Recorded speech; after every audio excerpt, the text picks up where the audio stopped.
Hey, welcome to Journey Church Online. I'm thrilled that you're here to be a part of today. We're wrapping up a series called Made for More that we've been in for the last 4 weeks, and today we're going to take it and really kind of apply it to the whole of who we are, our souls. So here's a question for you. How are you doing? Like if I were going to ask you, how are you doing? What would you put in the comments below? But let's be honest, none of us are gonna put how we're doing in the comments. I mean, even if you did, you might type something like fine or I'm busy. That's the common answer, right? Almost that obligatory answer that you have to give when somebody says, how are you doing? Oh man, I'm doing great. How about you? Even though we're not really doing great. Or ask you, how are you doing? And you're like, oh, I'm so busy right now. We say that all the time, don't we? But the truth is, it's not really what you're doing that is the question. It's how are you doing? That's really what we're gonna wrap up this Made for More series in understanding today, that we're going to experience the more that we were made for when we care for the totality of who we are, our souls. So let me just ask you this question as you and I head into the big room and Chris wraps up this series for us. How are you doing? Seriously, how are you doing?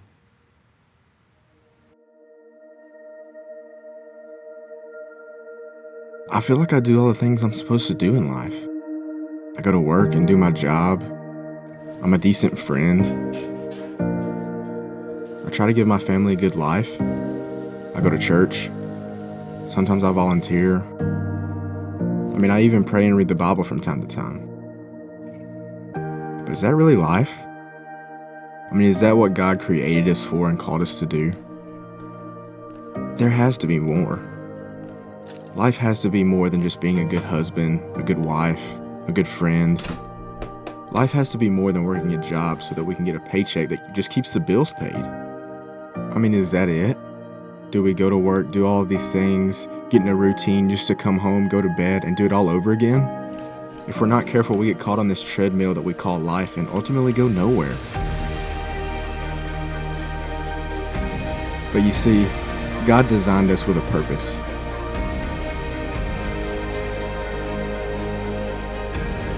Deep down, there's a purpose within our bones that longs to live a life that points the people around us to the cross. I know that I was created to have an impact. I know that God has designed me to make a difference in the world around me. I know that I was put here for a purpose. I know that I was made for more.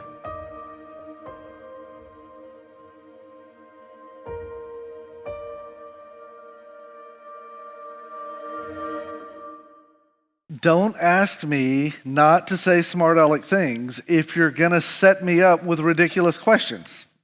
That's all I'm saying.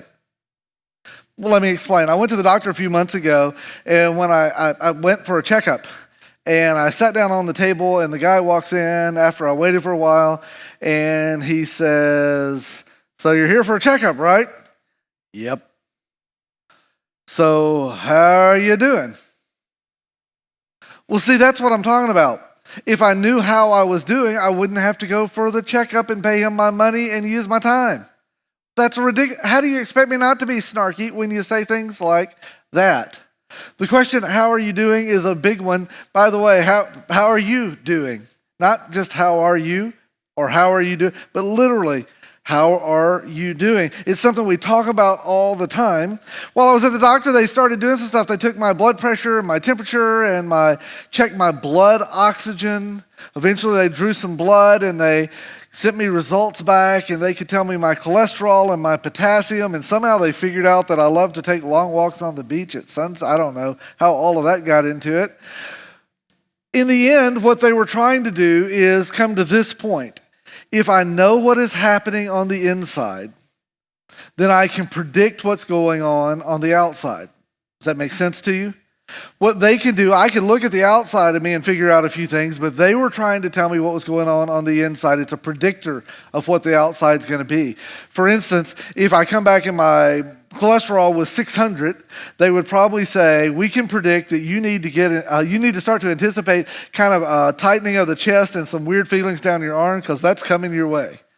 If my blood pressure is like 350 over 110, they would probably start giving my wife pamphlets on how to deal with a stroke victim or something like that because it would be predictable. Well, unfortunately, when it comes to the inside of us, it's a little bit harder. What are our mechanisms to figure out how are we doing on the inside? If I know what's happening on the inside, I can predict it. That's what our whole series has been about, by the way. It's called Made for More. We're on our last week of it. If you remember, this is kind of where we've been. We started with the first week in a circle right in the middle that talked about our will just being our intentions, our inside piece of us. And what we were told is that if I can align my will with God's will, that it'll lead to a life that is so much more and so much better than we could ever experience any other way. My submitting, matter of fact, remember the verse, it said, Father, not my will, but yours be done, not just up there, but down here. Then we tied that in a second week and we added the second circle and the word mind. And it just landed with this thought, that when I align my mind with my submitted will, it leads to a healthier version of me. Last week we took it one more and we added body to that. And our mind is just kind of our thoughts, our intellect, that kind of side. And then our body is the most obvious piece. It's what's going on the outside. It's our actions, it's our expression of ourselves. And when those all become in alignment, everything moves in a better way. I saw a guy while I was driving here today, and he was driving his car. I pulled up almost beside him, but not quite, and I see his right rear tire, and it is just wobbling like this and bouncing, and I'm thinking, this guy has got to be hanging on for life. I pull up beside him, his window's down, and he literally is. You can see his steering wheel shaking. For a lot of us, that's how our life feels. It feels like we are out of alignment. We're out of balance a little bit. It's not because we don't care, and it's not because we're not moving, and it's not because we're not trying. It's just the way it feels, which leads us to the last piece of this, and it's where we want to land today. It's this circle that says soul. Our soul is what surrounds or comprises all of those other parts of us. It's really important for us to understand a few things. There's this great verse in Genesis chapter 2. It's when God is first creating and putting everything in place. It says in Genesis 2:7, and the Lord God formed man of the dust of the ground, and he breathed into his nostrils, this beautiful word picture, he breathed into his nostrils the breath of life.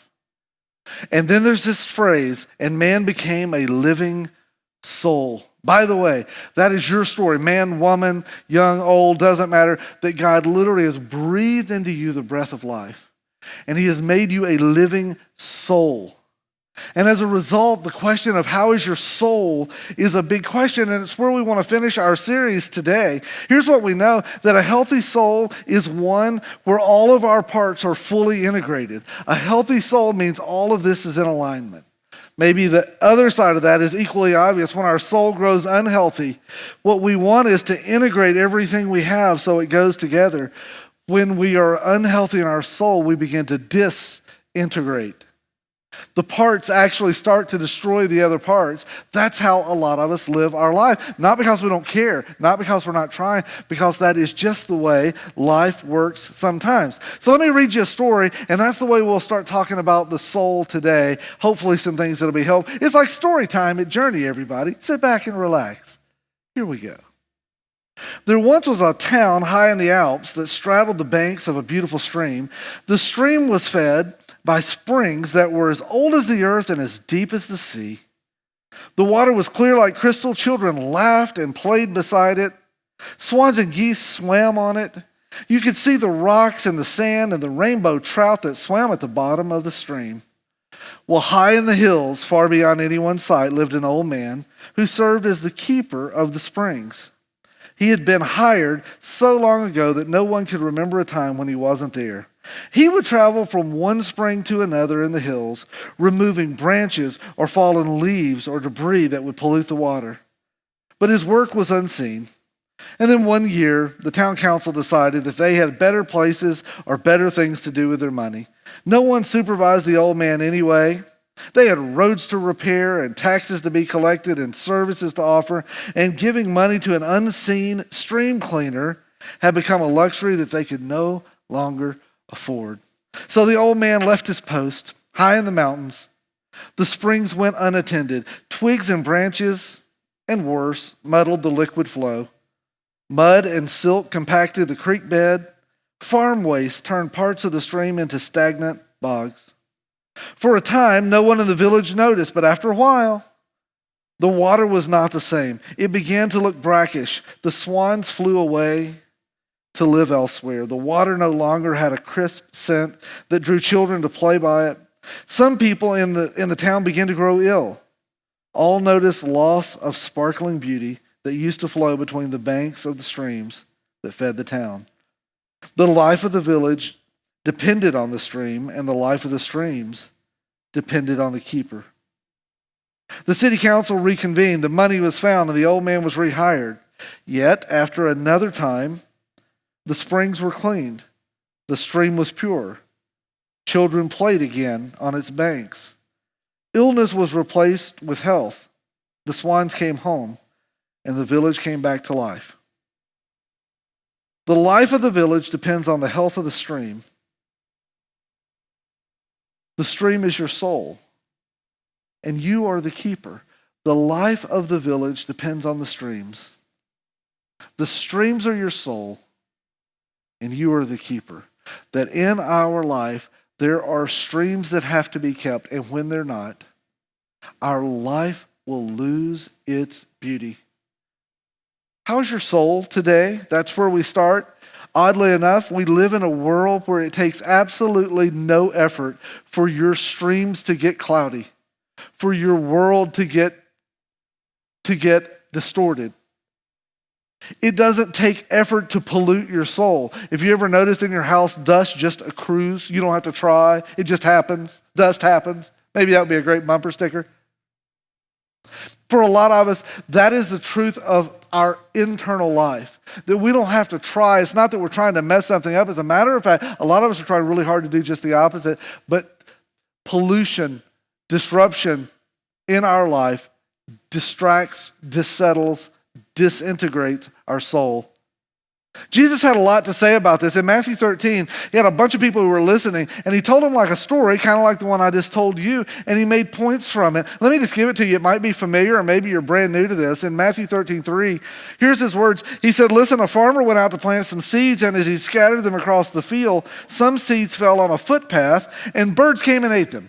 That's his first big point. And he's letting the soil represent our souls. And he said he threw it on, it's like water on concrete. He just threw it on hard ground, and the seed didn't sink in, and sooner or later it was just swept away by the wind or the birds or whatever. We'll call that hardened soil, a hardened soil. Maybe for us today we call it a hardened soul. It really is the result of a desensitized life. It's when we find it hard to care. It's when we find it hard to engage. It's sometimes we just go, I am so weary from this. I don't feel anything anymore. It's a hardened soul. Do you know anybody who's ever landed in that spot? Have you ever seen that happen? Here's another one. Have you ever looked in the mirror and felt like that might be happening to you? It's not that you don't want to care. It's just that you're cared out sometimes, and your soul begins to harden. He gives a second one. He says, other seeds fell on shallow soil with underlying rock, and the seeds sprouted quickly because the soil was shallow. But the plants soon wilted under the hot sun. Since they didn't have deep roots, they died. This one is called shallow soil, or maybe for us, a shallow soul. And it's not shallow because you're a shallow person. Don't misunderstand. This isn't meant to shoot at you. It's meant to help you diagnose what's going on the inside. He said this one is cool because it sprouted up, and maybe you look at your life and there was a time when you felt that, like life was clicking, where it felt like it's all coming together, and you grew. And then it kind of hit a spot and you go, man, where is that? And part of the problem is a shallow soul or shallow soil is equal to a superficial life. It's I'm all dressed up on the outside, but on the inside I'm not doing so good. Honestly, this one just reflects so much in a world where we want instant gratification. If I can't get it now, I'll buy it now. If I can't afford it, I'll just make a payment. I'll do it now. If I can't deal with it, I'll deal with it later. I'll get what I want. I've got my nails all did, my hair all did, and I'm all ready to go. But on the inside, I'm a little bit of a hot mess. And a lot of times our soul is that way. And the problem is nobody knows sometimes because it often takes a long time for what's on the inside to show up on the outside. Have you ever known somebody with a kind of this shallow soul syndrome? Not shallow people, a shallow soul. And it's just because over the course of time, they have taken a beating and their soul has become a little bit on the side of superficial. He gives a third one. He says this, other seeds fell among thorns that grew up and he choked out the tender plants. It's not that they weren't growing. They were growing fine. There was just so much more. We would call this a cluttered soul. I think this is one so many of us deal with today. A cluttered soul equals a distracted life. It's not that I'm not trying. As a matter of fact, I'm trying so much. I've got so many things that it feels like it's hard to figure out what's most important. And over the course of time, good intentions are now robbing my great outcomes. Man, I can so relate to this side of my life. There's an old saying, it's a little bit cliche, but it said if the enemy can't make you sin, he'll make you busy. And then the finish of it is so key. It says, because either way, your soul will shrivel. And here's the reality, that sometimes the busiest people on earth are busy because they get a lot done, but sometimes the busiest people on the earth are the ones whose soul slowly shrivels and we don't even know. Because we replace what once was inside that was meaningful with the busyness of the outside, and for a little while it actually looks better. Look at all I'm doing. I'm killing it. I'm doing this. I'm working hard. I'm my family, my friends, my church, my world, my this, my that. I am. But slowly but surely you find yourself shriveling up, drying up on the inside. Have you ever known somebody with a cluttered soul? Even better yet, have you ever looked in the mirror and spotted some of that with you? He gives us one last one, and it's kind of the hopeful one. He said, still other seeds fell on fertile soil, and they produced a crop that was 30, 60, even 100 times as much as he had planted. Deep, fertile soul. Deep, fertile soil. It equals a contented life. I'll be honest with you, I don't sit and talk with many people who feel contented with their life. We blame it on a lot of things, but the crazy thing, the statement by Dallas Willard has been ringing in my head the last few weeks as I prepared for this. He said, if your soul is healthy, no external circumstances can destroy your life. If your soul is healthy, no external things can destroy you. Flip side of that, if your soul is unhealthy, no external circumstances can redeem your life. I think sometimes we are so tossed about by the world we're in. This is the crazy thing. Our soul gets beat up every day in our world. It is part of life. There is trauma to our soul when the world keeps going really fast and stopping and turning so quickly. A lot of us have PTSD of our soul right now. And as a result, we look at it and say, it's all this outside stuff. And can I just say this?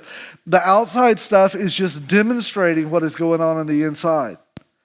In 2020, with all of the crazy, it is demonstrating where there's weakness in me. Because external circumstances can never destroy your life if your soul is healthy. Let me just tell you this. All of the external things in life will never redeem an unhealthy soul. You can keep trying. Maybe if I do more of that or less of that or jump into that, all of those external things will not fix what's broken if your soul is unhealthy. This is a tough one for me, this whole subject. I'll be honest with you. I looked at it five weeks ago and started thinking about and preparing how do you deal with this issue of dealing with your soul and caring for your soul. And I'm one of the people who probably should be either the first or the last to stand up and talk about it because I have done it so poorly and occasionally done it pretty well. There was a time in my life where I put so much time and energy into things and I was trying so hard to be everything I was supposed to be. My family and I worked in starting a church a few hours from here, and for a long time it grew, and my family grew, and my responsibilities grew, and I just wanted everybody to be okay. I wanted everybody else to succeed. I wanted the things because that was feeding me in some way. It was my external circumstances. And I was trying everything. I said, I'm going to be at every one of my kids' ball games, and I did.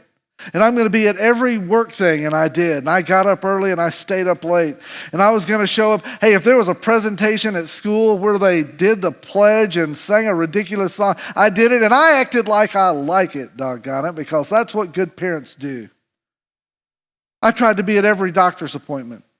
I tried to show up for everything. I tried to show up prepared on a weekend. I tried to help others. I sat and counseled those who were hurting. I did all of those things. And what I did not recognize was little by little, while I was doing a lot of good things, my soul was slowly but surely shrinking away. Things that used to move me no longer move me. I remember once sitting with a couple and they were hurting so badly, and typically that would have moved my soul. And when I got through, I didn't feel anything for them. I was kind of just thinking, man, it sucks to be you. And that's not who I am. That's something I would normally take home and I would agonize with. And for me, I realized that I was losing my capacity to care. And it wasn't because I didn't care, it's because I couldn't care. It's because my soul had gone from fully engaged and deep and fertile, and it had become congested and convoluted, and it was so busy.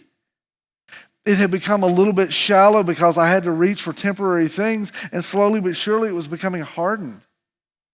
And you know who it happens to? The enemy of great is not bad. The enemy of great is good, and I had filled my life with good, but I was not doing the necessary things to take care of my soul. And I say all of that not out of pride. I'm not saying I got it all figured out. I worked so hard to be aware of what's going on now, but I'm just saying that happens to good people with good intentions who are trying so hard, and you already feel like you're overwhelmed, and so me saying this doesn't help. But I'm not trying to make you feel worse. The goal of today is not to say, come on, people. Come on, man. What's the matter with you? The goal is not to say that. It's just to say, man, we have to fight for this together. By ourselves, our souls will disintegrate. It will take effort to stay in a healthy place. I wondered if I could just wrap up today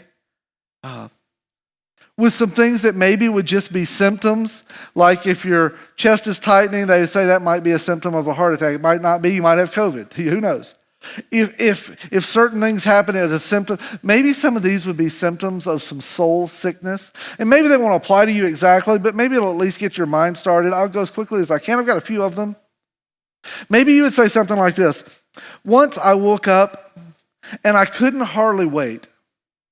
I looked forward to the next day, or I looked forward to my day, and now I find myself constantly daydreaming of the time I can escape. On Mondays, I just dream of Friday so I can be done and escape to the weekend. I find myself always just sitting and daydreaming about getting to the lake or to the river or to the vacation or to the whatever's next. I have a hard time being in this moment, and the only way I survive is just to kind of dream of escaping to something better. Well, I think a lot of us look forward to a lot of things. Hey, can I just say this? None of those are bad things to do. To go to those places, to enjoy those experiences. But I am saying this, there's a lie that we tell ourselves that is the way normal should be because we were made for more. And when our life is fully integrated and our soul is healthy, we can live in this day satisfied. Even when the things around us are broken, we can do that. Is that ever the way you're doing life? Do you ever feel that? Are you experiencing that? Here's another one. When I pray, it feels like God is so far away.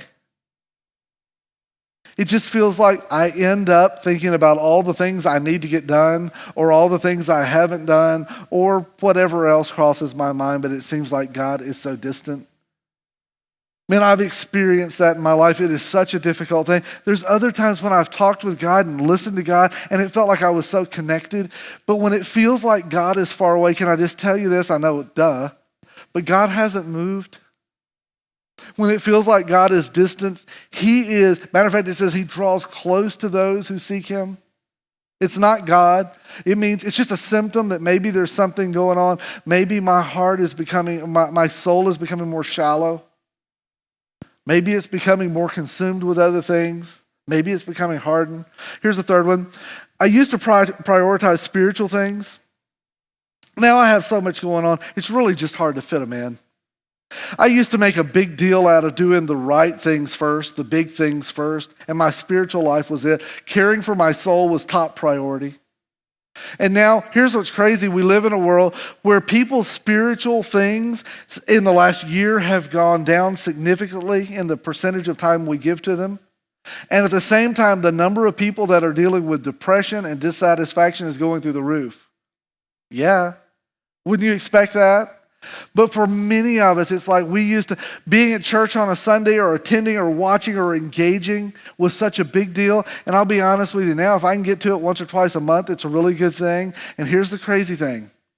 What's going on the outside will be a predictor, or what's going on the inside will be a predictor of outside circumstances eventually. And I'll just tell you this, while sometimes attending, watching, engaging, you don't walk away going, my life has been changed. But over the course of time, it's how God changes our lives. And can I just say this, sometimes the priorities change and it's not that we're not doing good things, it's just that we're giving up things that have eternal significance for things that are temporary. Let me give you another one. There was a time when I went to church, the worship would inspire me, it would move me. It's like the message would challenge me to adjust my life, but now I'll be honest with you, it just seems so dry. It's like it's not that I'm not doing it, but it's like blah. Here's the lie that we often tell. The problem is they just don't feed me. The problem is out there, it's external. One of the big challenges for those of us who do online church is that it is so easy to go through the motions of hitting play or start and let something roll through, and there are so many distractions. There's kids running around, or our Facebook feed, or the TV on somewhere else, or something else in our mind. It's so hard sometimes. Many of you are watching a screen that's about that big. Whereas in a room, sometimes it's easy to get lost in the moment. It's not easy to get lost in it with where you are. It takes almost no effort. We roll out of bed. We do nothing to prepare for it. We click it on. And then at the end, we say, I don't think this is really helping me very much. Well, you're right. It's not. Maybe it's because the people like me need to do a better job, and I'll own that. I'll keep fighting and I'll keep working to present what God puts in a better way. I'll own that. Jeremy owns that. But can I just tell you this? For many of us, our soul is so satisfied or has become so accustomed to minimal acts of effort. And this is what I just want to challenge you. If you want to make an online experience great, you will get out of it what you put into it. If rolling out of bed, just hitting it is all there is, that's all you're going to get. If you think about it, if you pray about it, if you ask God to involve you with it, if you apply it when it's done, hey, you can take even somebody like me saying something and find something good in it that God will use in your life. I'm just saying part of the time it's because our soul is moving. Here's one that I hear all the time. I think it's one of the hardest ones. The best gift I can give my kids is a life I didn't have growing up. The best gift I can give my kids is the life I didn't have. I want them to experience, every wonderful thing, every opportunity, so that they can be the best them. Please don't misunderstand. I'm not trying to push any buttons here. There's a lie behind that, and it's a subtle lie. The enemy of great is not bad. It's not that you're doing bad things, but the lie is this, that the best gift I can give kids is what I didn't have. We never had the house. We never had financial security. We didn't have fun. And so my kids are going to be on every team, and they're going to have every lesson and every opportunity and every costume, and they're going to have every toy and every bell and every whistle. They're going to win, and they're going to be on the honor roll, and that's going to provide for them a future with the best opportunity at a great life. And can I just confront a little bit? All of those may be great things, and I'm not for a second suggesting that you don't do those things. If you're counting on all of those things being what your kids look back on that formed them, I'm just going to tell you, you're going to be horribly disappointed. The people who've been given the most don't turn out the best. It's just the truth. You know that deep in your soul. The best gift you can give your kids is as a mom or a dad who is their soul is healthy and their life is content, because they will become you. They won't become what you do. They won't become their little league team. I know they're going to get a scholarship in soccer and it's going to save you. Hey, listen, maybe so, and I hope that works for you. But if that is your driving force, if that is your first priority, if that's your number one thing, I guarantee you they will not replicate that in life. The truth is they're going to be 30 someday and have to live with what they've been given. And what they've been given won't be a great slider. It won't be a great ability to sing. What they will have been given is a soul that is healthy. And the best gift you can give them is a healthy you. Just don't quit doing the other stuff. Just don't count on the other stuff to produce that. I'll give you a couple more and we'll stop. If I could just find someone with whom I could share my life and ease my loneliness, I think I would feel complete. And if you're lonely, there's no way I can, it's easy for you to say, married guy. And if you're walking through life and you feel so alone right now, I don't want to minimize that in any way. But can I say this? If you're counting on someone else to complete you, then you're going to live incomplete. That a healthy soul can be found as single or not single. We say ridiculous things like, I'm looking for a soul mate, and your soul was meant to be attached to God. That's the mate. And when you're healthy in that, you'll be available for a healthy other life. But if you're looking for someone else to complete you, you're going to hurt them, and you're going to hurt you, and you're going to end up so tired and so frustrated.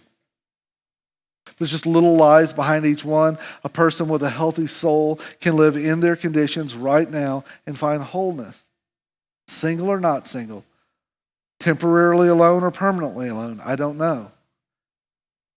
I can get through, if I can just get through this phase of life, if I can get through my education, if we get through potty training, that means nothing to everybody who doesn't potty train, but if you do, it's a big deal. If I can just get through this phase, if I can just get through getting my kids up to when they're in school, if I can just get my kids out of school, if I can just get my kids out of my house, if I can get my kids out of my house again, if I can just get past singleness, or here's the crazy one, same room, if I can just get out of marriage, I think I could finally be contented in my soul. Whatever it is for you, if I could just get past this phase, if I could just get the promotion, if we could just get the house, if we could just get this one debt paid off, if we could just get to the next level, if we could just move away from town, if we could just retire, whatever it is for you, I just want to tell you, it's a lie. The next phase of life will contain you, and whatever you take with you will be you. I know it feels like, man, if I can just get to there, if I can just get past Thursday. Here's one, if I can just get past this God-forsaken year, I think it's going to be okay. And I'm not being negative, but no, it won't. A discontented you in 2020 will be a discontented you in 2021 because our outside circumstances will not make a healthy us. And sometimes I think we're dreaming for it, and the good news is we don't have to wait, that God will meet you where you are right now. And maybe the biggest lie of all is I'm going to improve tomorrow. Because there's no tomorrow. Either we do or we don't. So can I just ask you point blank, what is your soul condition? How are you doing? If we can figure out what's going on the inside, it'll predict what's going to go on the outside. Are you dealing with a hardened soul where things are just bouncing off that once where you felt soft to God, soft to people, soft to things, where the people around you kind of didn't just drive you crazy? Here's one of those. The people who keep doing things because they're messing up the world, because they're stupid and they don't know what they're doing. Can I just tell you, the enemy of the world around you, the enemy of the life you want aren't the people around you. The enemy is the enemy, and he wants to destroy your soul. And there is only one way to combat the enemy, is you have to lean toward God. So would you name it? What is the condition of your soul? Is it shallow? Is it a soul that finds itself hardened? Is it a soul that just is so busy and consumed, distracted? Or is it deep, fertile soul where God can plant and bring harvest?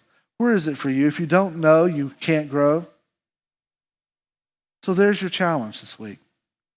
Man, I hope that you can live the more that God created you to experience, because he is waiting for that opportunity in your life. So God, help us with that. And we are grateful that you do not leave us alone. We ask it in your name.